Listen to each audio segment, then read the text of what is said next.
ओम शांति। सोम रस पिलाने वाले लिबरेटर गाइड ट्रुथ शिव बाबा की 24/12/2021 की मुरली से होमवर्क।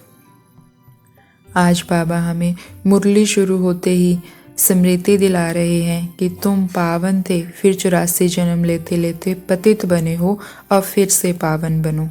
तो आज हम बार बार खुद को याद कराएंगे कि मैं एकदम पावन थी। जिसके मंदिरों में पूजा हो रही है वो पावन देवी देवता मैं ही हूँ।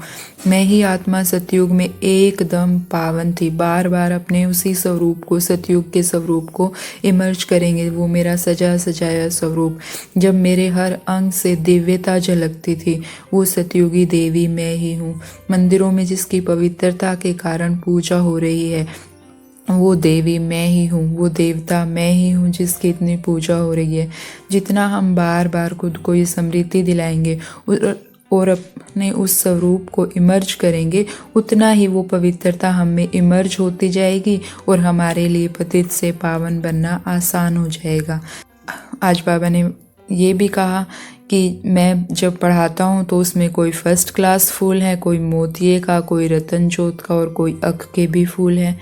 तो हम देखेंगे सारा दिन कि मैं कौन सा फूल हूँ। मेरे से अपने आत्मा रूपी सितारे को चमकता हुआ देखेंगे और देखेंगे कि ये इससे पवित्रता की खुशबू आ रही है या अपवित्रता की बदबू।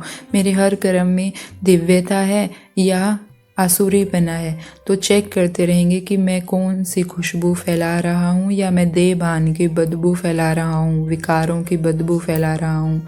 बाबा को कौन से बच्चे पसंद होंगे? हाँ, जो खुशबू फैलाएंगे। तो मैं वही सतयुगी देवी हूँ जिससे पवित्रता की खुशबू फैल रही है, शांति की खुशबू फैल रही है। सारा दिन ये खुशबू फैलाते हुए घर को गार्डन ऑफ फ्लावर बना देंगे। और ये खुशबू हमसे फैलेगी कब? जब हम अपने हर कर्म को श्रेष्ठ कर्म बनाएंगे। बाबा ने कहा तुम अपने श्रेष्ठ कर्मों के कारण ही सिमरन योग्य बनते हो। और श्रेष्ठ कर्म कैसे बनेंगे? जब योग युक्त बनकर कर्म करेंगे। बाबा ने वरदान में कहा ना कि श्रेष्ठ कर्मों का आधार क्या है? योग युक्त स्थिति।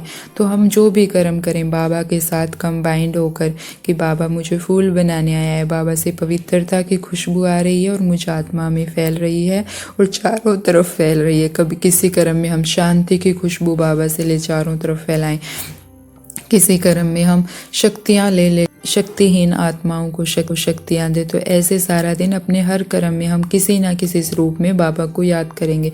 कभी हम सम्मान का सहारा लेकर, और आज हम फूल का सहारा लेंगे कि मैं तो रूहे गुलाब हूँ, मुझसे पवित्रता की खुशबू फैल रही है। कभी मैं तो कमल हूँ, इस दुनिया से न्यारी और प्यारी हूँ। तो ऐसे अपने हर कर्म को हम क्या करेंगे? योग युक्त करेंगे। तो हमारा हर कर्म श्रेष्ठ हो जाएगा और हम वही सतयुगी देवी देवता बन जाएंगे। बाबा ने कहा कि अगर योग युक्त कर्म करोगे तो अपने आप कर्म युक्त होगा। और तो हमें अपने हर कर्म पर ध्यान देना है, अपने हर संकल्प पर ध्यान देना है और सारा दिन अपनी उसी सतयुगी पवित्रता को मर्ज करते रहना है। तो ऐसी निमित्त सच्चे सेवाधारी आत्माओं को ओम शांति। शुक्रिया मीठे बाबा, शुक्रिया।